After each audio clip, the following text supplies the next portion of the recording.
سرپرستوں کی ذہن سازی کریں کہ نکاح کو آسان بنائیں تاکہ بدعمالیاں بد کرداریاں کا سماج سے خاتمہ ہو سکے اور جہیز لین دین اور بدعت وغیرہ کا خاتمہ بھی ہو سکے۔ مرحوم راحت اندوری نے کیا خوب کہا ہے، لگے گی آگ تو آئیں گے اور بھی کئی گھر زد میں، گلی میں صرف غیروں کا مکان تھوڑی ہے۔ اسے اجلاس کے موقع پر جمعیت علماء کے نظام آباد کے صدر مولانا سید سمیع اللہ قاسمی و نائب صدر مولانا لئیق قاسمی بودھن، مولانا اسماعیل عارفی صدر حج کمیٹی نظام آباد و جمعیت علماء کے ترجمان و معتمد حج سوسائٹی محمد نصیر الدین، موظف لیکچرر محمد افضل، رکن عملہ جمعیت کے علاوہ دیگر علماء و حفاظ کی کثیر تعداد موجود تھی۔ اجلاس کی کارروائی معتمد عمومی مولانا قیم شاکر نے چلائی۔ اجلاس کا اختتام مولانا محمد لئیق قاسمی کی دعا پر عمل میں لایا گیا۔ جب اللہ رب العزت والجلال نے ہماری فکری ضروریات کی تکمیل کے لیے بھی دائرہ کار مقرر فرمایا ہے، اس کے لیے ضوابط متعین فرمائے ہیں، تو ہر مومن کی اور مسلمان کی یہ ذمہ داری ہے کہ وہ دائرہ شریعت میں رہتے ہوئے تمام امور کو انجام دینے والا بنے۔ آج افسوس کے ساتھ یہ کہنا پڑتا ہے کہ ناجائز روابط و تعلقات کا عموم ہو رہا ہے اور جائز طریقوں سے رشتوں کو قائم کرنا ہمارے سماج و معاشرے میں مشکل ہو رہا ہے۔ ریلیشن شپ قائم کرنا آج کے زمانے میں فیشن سمجھا جاتا ہے۔ نوجوان لڑکوں اور لڑکیوں کا آپس میں دوستی گاٹھنا آج کے زمانے میں ترقی کا باعث و سامان سمجھا جاتا ہے، اور اسی رشتے کو اگر نکاح کے ذریعے پاکیزگی عطا کرنے کی کوشش کی جائے تو ہمارے سماج نے نکاح جیسے پاکیزہ عمل کو ایسے رسوم و رواج میں اور جبرن میں بند کر دیا ہے کہ اس پاکیزہ رشتے کا قیام ایک متوسط طبقے کے بھائی کے لیے بہت مشکل اور دشوار ہو رہا ہے۔ ضرورت اس بات کی ہے کہ ہم شریعت اسلامیہ کی ہدایات کے مطابق نکاح کے عمل کو مہم چلا کر، مشن بنا کر، تحریک چلا کر سماج و معاشرے میں آسان سے آسان تر بنانے کی کوشش کریں اور لوگوں کے دلوں میں اور ذہن و دماغ میں یہ بات اتاریں کہ سب سے زیادہ بابرکت نکاح اللہ اور اس کے رسول صلی اللہ علیہ وسلم کی نگاہ میں وہی ہے جو سب سے زیادہ سہولت و آسانی کے ساتھ اور کم خرچے میں انجام دیا جائے۔ نکاح جتنا مشکل ہوگا زنا اتنا ہی آسان ہوگا، جائز تعلقات کا قیام جتنا مشکل ہوگا ناجائز تعلقات اتنے ہی دنیا کے اندر عام ہوں گے، اور جب ناجائز تعلقات کا عموم ہوگا تو اللہ کے غضب اور غصے کو دنیا میں نازل ہونے سے پھر کوئی طاقت روکنے والی نہیں۔ نبی کریم علیہ السلام نے ایک روایت میں ارشاد فرمایا ہے کہ یہ امت اس وقت تک کامیابی اور فلاح کے راستے پر چلتی رہے گی، اس امت کے لیے عزت و شکوت اور سلطنت اور رفعت و مقام کی بلندی اس وقت تک مقدر بنی رہے گی جب تک کہ امت میں ناجائز اولاد کا شیوع اور عموم نہیں ہو۔ اگر تو ترقی کے بجائے تنزلی کے راستے پر امت جانے لگے، اور آپ جانتے ہیں کہ ناجائز اولاد کا وجود نتیجہ ہوتا ہے ناجائز تعلقات کا۔ جب ناجائز تعلقات وجود میں آئیں گے تو ناجائز اولاد وجود میں آئے گی، اور ناجائز اولاد کا وجود گویا کہ اللہ کے غضب اور غصے کو دعوت دینا۔ تو ہمیں یہ مہم چلانی ہے اپنے سماج میں اور معاشرے میں کہ نکاح کو آسان سے آسان تر بنانے کی کوشش کی جائے، اور لین دین کے جو معاملات نکاح کے ساتھ جوڑ دیے گئے ہیں جن کا شریعت اسلامیہ سے دور دور تک کوئی تعلق نہیں، جن رسوم و رواج کی بنا پر یہ عمل انتہائی مشکل ہو گیا ہے، اس کا قلعہ کیا جائے، اس کا خاتمہ کیا جائے، اس کو جڑ سے اتارا جائے۔ اور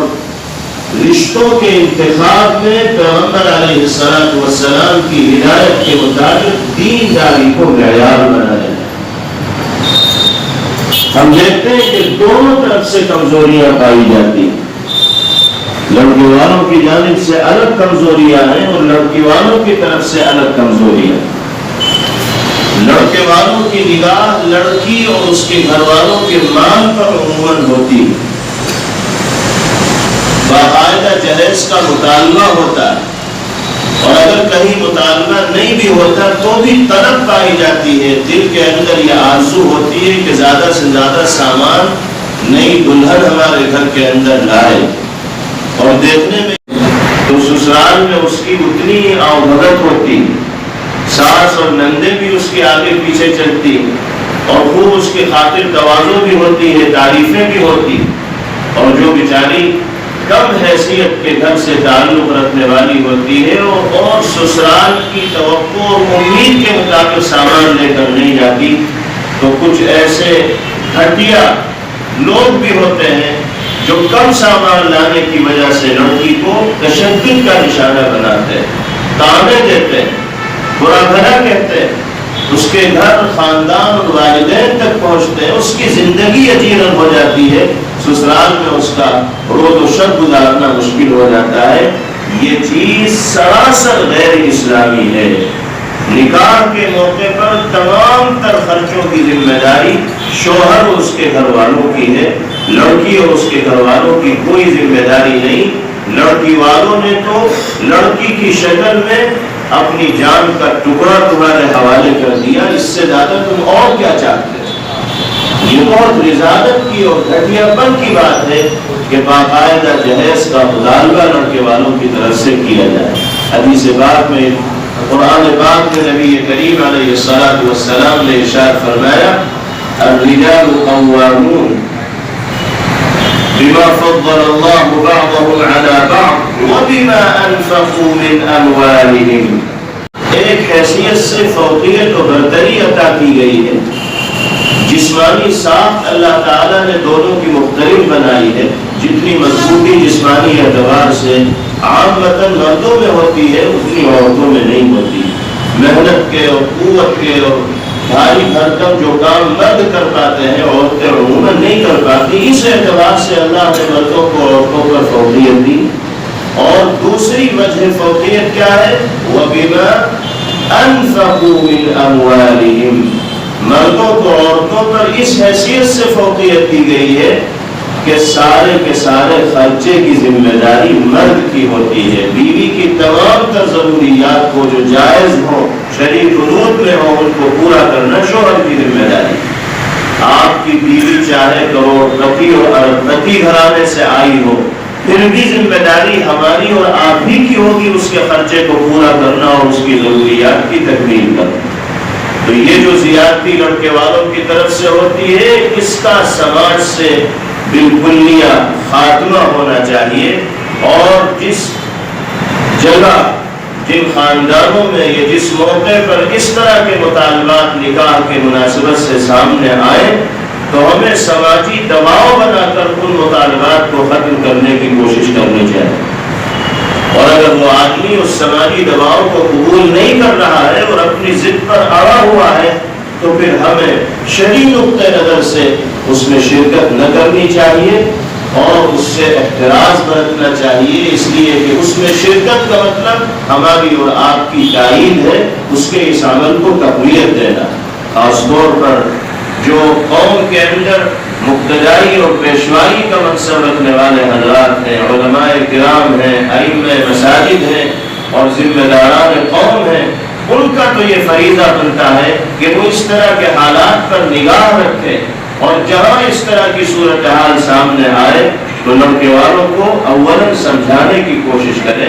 شرعی نقطہ نظر سے صورتحال ان کے سامنے واضح کریں، بتائیں ان کو کہ صحیح کیا ہے اور غلط کیا ہے، تمام تر فہمائش کے بعد بھی اگر وہ راہ راست پر آنے کو تیار نہیں ہے تو پھر ہمیں اس میں شرکت نہ کرنی چاہیے اور اس سے علیحدگی اختیار کر لینی چاہیے۔ اس موقف کو متفقہ طور پر ہمیں اپنانا ہوگا۔ اگر ہم نے چند لوگوں نے یہ بات طے کر لی تو اس سے کوئی فائدہ نہیں ہوگا، اس لیے کہ دوسرے حضرات شریک ہوں گے اور ان کے عمل کو تقویت ملے گی، تائید حاصل ہوگی اور ان کا نظام آسانی کے ساتھ چلتا رہے گا۔ والوں کی طرف سے بھی خامیاں پائی جاتی ہیں۔ رشتوں کے انتخاب میں دین کو معیار بنایا گیا ہے۔ آج کل عام طور پر یہ بھی دیکھا جاتا ہے کہ لڑکی والوں کے یہاں رشتہ آتا ہے تو وہ دین کو بنیاد نہیں بناتے بلکہ لڑکے کے اسٹیٹس کو، لڑکے کی فیکٹری کو، لڑکے کی آمدنی کو، لڑکے کے کاروبار کو ہی بنیاد بنایا جاتا ہے۔ چاہے لڑکا کیسے ہی آوارہ ہو، کوئی ہنر اس کے پاس نہ ہو، اخلاق و کردار کا وہ حامل نہ ہو، اچھے خصائل اس کے اندر نہ پائے جاتے ہو، لیکن اگر اس کا کوئی اسٹیٹس ہے، وہ کسی کاروبار کا اور تجارت کا مالک ہے، کسی فرم کا مالک ہے، اچھی آمدنی ہے، تو لڑکی والے آنکھ بند کر کے اس کے پیسے کو دیکھ کر اپنی لڑکی کو اس کے حوالے کرنے کے لیے تیار ہو جاتے ہیں۔ اور جب لڑکی والوں کا کوئی خیر خواہ ان سے یہ کہتا ہے کہ بھئی اس لڑکے کے عادات و اطوار تو دیکھو، اس کا چال چلن اور طور طریق تو دیکھو کہ دین سے کتنا دور ہے، تو لڑکی والوں کی طرف سے جواب ملتا ہے کہ کوئی بات نہیں، اللہ تعالیٰ سدھار دیں گے، اس کو دین کی سمجھ مل جائے گی، ابھی تو ہونے تو جو ہو رہا ہے۔ اس کا نتیجہ یہ ہوتا ہے کہ وہ اپنے عادات سے باز نہیں آتا اور لڑکی کی زندگی اجیرن کے اندر مبتلا ہو جاتی ہے۔ اس کے بالکل برخلاف اگر ایک متوسط طبقے کے لڑکے کا رشتہ لڑکی والوں کے پاس آتا ہے تو اس کی کم آمدنی کی وجہ سے لڑکی والے رشتہ کرنے کو تیار نہیں ہوتے کہ ہماری بچی ناز و نعم کے اندر پلی ہے، یہ لڑکا ہماری بچی کے خرچوں کو نہیں برداشت کر سکتا، ٹھیک ہے وہ دیندار ہے لیکن اس کی آمدنی کم ہے، اس وجہ سے ہم بچی اس کے حوالے نہیں کر سکتے۔ دینداری اس کے اندر پائی جاتی ہے، اللہ چاہیں گے تو آگے اس کی آمدنی میں برکت بھی ہو جائے گی، کثرت بھی ہو جائے گی، تو یہ بات ان کی سمجھ میں نہیں آئی۔ وہاں تو کہتے ہیں کہ آج اگر دینداری نہیں ہے تو کل ہو جائے گی، مال کی بنیاد پر نکاح کر دیا، لیکن جس بچے میں دینداری ہے اور مال کی کمی ہے اس سے رشتہ نہیں کیا جاتا۔ وہاں یہ نہیں سوچا جاتا کہ جو اللہ آج اس کے لیے روزی کا سامان اس مقدار میں کرنے والے ہیں وہی اللہ اس کے لیے اس سے زیادہ مقدار میں بھی روزی کا سامان کر سکتے ہیں۔ بہرحال خلاصہ یہ ہے کہ رشتوں کے انتخاب میں دین کو معیار بنایا جائے اور نکاح جیسے پاکیزہ عمل کو آسان سے آسان تر بنایا جائے۔ نکاح اور شادی کے موقع پر جو فضول خرچیاں ہوتی ہیں، جو اسراف ہوتا ہے، پانی کی طرح جو پیسہ بہایا جاتا ہے، جو لین دین ہوتا ہے اور جو غیر شرعی رسمیں ہوتی ہیں، ان سب کو جڑ سے ختم کیا جائے اور ہم سب یہ متفقہ موقف اختیار کریں کہ جس شادی کی تقریب میں ڈی جے بجائے جائیں گے، گانوں کی تھرک پر لڑکے اور لڑکیاں ناچ رہے ہوں گے اور شرعی احکامات کی دھجیاں جس تقریب کے اندر اڑائی جا رہی ہوں گی، ہم اس تقریب کے اندر نہ بحیثیت قاضی شریک ہوں گے اور نہ بحیثیت مہمان شریک ہوں گے، بلکہ ایک اعتبار سے اس طرح کی تمام تقریبات سے علیحدگی اختیار کی جائے گی، اس لیے ان کی تائید اور ان کی تقویت ہے۔ اللہ پاک ہم سب کو استقامت کے ساتھ اس موقف پر قائم رہنے کی توفیق عطا فرمائے۔ جامعۃ علماء نظام آباد کے زیر اہتمام آج کی یہ مختصر سی نشست منعقد ہوئی ہے اور اس میں جو ذمہ دار حضرات تشریف فرما ہے ان سب کی ترجمانی کے لیے مجھ کے نگار کو بٹھایا گیا ہے، یہ پیغام قوم تک پہنچانے کے واسطے کہ ہم اپنی زندگی کے تمام امور کو شریعت کے اصول و ہدایات کے مطابق انجام دیں، خاص طور پر نکاح کی تقریبات میں، شادی بیاہ کی تقریبات میں فضول خرچیوں سے باز آئیں۔ لڑکوں کی طرف سے کسی طرح کا ظلم و تشدد لڑکی والوں پر نہ ہونا چاہیے، لڑکی پر نہ ہونا چاہیے، اور دونوں کو شرعی اصول و ہدایات کی پاسداری کرنی چاہیے۔ غیر غیر شرعی رسوم و رواج سے بچنا چاہیے. اولاً سمجھایا جائے، اگر لوگ سمجھتے نہیں ہیں تو پھر ان سے علیحدگی اختیار کی جائے. اللہ ہم سب کو اس موقف پر قائم رہنے کی توفیق عطا فرمائے. وآخر دعوانا ان الحمدللہ رب العالمین. محترم، ایک سوال ہے میرا. جی، اس عنوان کے تحت جمعیت علماء کی جانب سے کیا حکمت عملی تیار کی گئی زمینی سطح پر؟ اور ایک سوال ہے، اکثر یہ دیکھا جاتا ہے کہ سرمایہ دار احباب ایک بدعت کا اختراع کرے ہیں، ایجاد کی ہے، وہ ہے انگیجمنٹ. اس سلسلے میں جمعیت علماء کیا کہتی ہے؟ دو سوال آپ کے الگ الگ ہیں. پہلا سوال تو یہ ہے کہ یہ جو غیر شرعی رسوم و رواج نکاح کی تقریبات میں پائے جا رہے ہیں، ان کو ختم کرنے کے لیے جمعیت علماء کیا کر رہی ہے زمینی سطح پر. تو زمینی سطح پر ہم وہی کر رہے ہیں جس کا ایک نمونہ اس وقت آپ کے سامنے ہے. اس سلسلے میں بیداری لائی جا رہی ہے، لوگوں کے سامنے حقیقی صورتحال رکھی جا رہی ہے. مساجد پروگرام کیے جا رہے ہیں، محلے پروگرام کیے جا رہے ہیں. لوگوں کو بتایا جا رہا ہے کہ مال اور سرمایہ اللہ پاک کی بیش قیمت نعمتوں میں سے عظیم نعمت ہے. اس نعمت کو اللہ کی مرضی کے مطابق استعمال کرو، پانی کی طرح بہانے والے مت بنو. کیونکہ قرآن میں فرمایا گیا وَلَا تُبَذِّرْ تَبْذِيرًا إِنَّ الْمُبَذِّرِينَ كَانُوا إِخْوَانَ الشَّيَاطِينِ وَكَانَ الشَّيْطَانُ لِرَبِّهِ كَفُورًا. قرآن کہتا ہے کہ فضول خرچی مت کرو، کیونکہ فضول خرچی کرنے والے یہ سب شیطان کے بھائی ہیں، اس کے چیلے ہیں، اس کے مشن کو تقویت پہنچانے والے ہیں، اور شیطان اپنے رب کا ناشکرا ہے. اگر ہم بھی فضول خرچی میں شریک ہوں گے تو رب کی ناشکری کرنے والے ہوں گے. اس اعتبار سے جمعیت علماء زمینی سطح پر قوم میں اور سماج میں بیداری لا رہی ہے. جگہ جگہ اصلاح معاشرہ کی کمیٹیاں بھی قائم کی جا رہی ہیں، محلے وائز کمیٹیاں بھی بنائی جا رہی ہیں، علاقے وائز کمیٹیاں بھی بنائی جا رہی ہیں. ہمیں امید ہے کہ شہر نظام آباد میں بھی اس طرح کی کمیٹیوں کا قیام انشاءاللہ جلد ہی عمل میں آئے گا، تو پھر اس کام کو قابو میں کرنا اور آسان ہو جائے گا. علاقے کے اعتبار سے، محلے کے اعتبار سے ذمہ داران کی ایک ٹیم تیار کی جائے گی جو اس طرح کی تقریبات پر نگاہ رکھے گی، اور جہاں خلاف شرع اعمال ہوں گے ان کو روکنے کی حد تک امکان کوشش کی جائے. یہ تو پہلے سوال کا جواب. دوسرا سوال کیا تھا آپ کا؟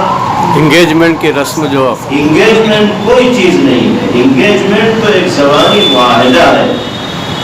لڑکے والوں کی طرف سے لڑکی کی جانب پیغام گیا، اب لڑکی والے اس پیغام کو قبول کر لیتے ہیں اور کہہ دیتے ہیں کہ ٹھیک ہے، ہمیں رشتہ منظور ہے. بشریت تو یہی کہتی ہے کہ زبانی طور پر رشتے کی منظوری کا اقرار کر لیا گیا تو رشتہ پختہ ہو گیا، منگنی طے ہو گئی. اب اس انگیجمنٹ کے موقع پر سینکڑوں لوگوں کو مدعو کرنا اور اس پر لین دین ہونا، انگیجمنٹ کے موقع پر بھی اتنا خرچہ ہوتا ہے کہ کئی لڑکیوں کی آسانی کے ساتھ اس خرچے میں شادی ہو سکتی ہے. لڑکا جاتا ہے یا لڑکے کے گھر والے جاتے ہیں تو لڑکے کو سونے کی انگوٹھی دینا بھی ضروری ہے، اور سلور کی انگوٹھی دینا بھی ضروری ہے، اور گلے کا ہار دینا بھی ضروری ہے، اور جوڑا دینا بھی ضروری ہے. لڑکے کا بھی ہو، لڑکے کے باپ کا بھی ہو، ماں کا بھی ہو، بہنوں کا بھی ہو، پھوپھی کا بھی ہو، نہ جانے کیا کیا انگیجمنٹ کے موقع پر دونوں طرف سے دیا جاتا ہے. اتنے دباؤ میں آ جاتا ہے کہ یہ دباؤ پھر نکاح کے بعد تک ختم نہیں ہوتا، برابر جاری رہتا ہے. تو جب نکاح کے موقع پر، ولیمے کے موقع پر، شادی کے موقع پر کسی طرح کی فضول خرچی کی اجازت نہیں ہے، تو انگیجمنٹ کے موقع پر بھی کسی طرح کی کوئی اجازت نہیں ہو سکتی. بڑی سادگی کے ساتھ انگیجمنٹ کے عمل کو انجام دینا چاہیے. اس موقع پر دعوت کا کوئی اہتمام نہ ہونا چاہیے اور لین دین کا کوئی طریقہ سماج کے اندر رائج نہ ہونا چاہیے. شکریہ. سفر ہے اور 2 بجے سے پہلے مفتی صاحب کو حیدرآباد بھی پہنچنا ہے. مفتی صاحب یہاں تشریف لائے، ہم اس کا دلی گہرائیوں سے شکریہ ادا کرتے ہیں. اور اس موقع پر میں اس بات کی سراہد کرتا چلوں کہ زمینی سطح پر الحمدللہ شہر نظام آباد کے اندر 11 محلوں کے اندر کمیٹیاں بنائی جا چکی ہیں اصلاح معاشرہ کے نام سے. مزید انشاءاللہ رمضان سے قبل اور مزید مہینوں کے اندر کمیٹیاں تشکیل دی جائیں گی، اور پھر یہی کمیٹی کے ذمہ داران اپنے اپنے محلے کے اندر جہاں پر بھی نکاح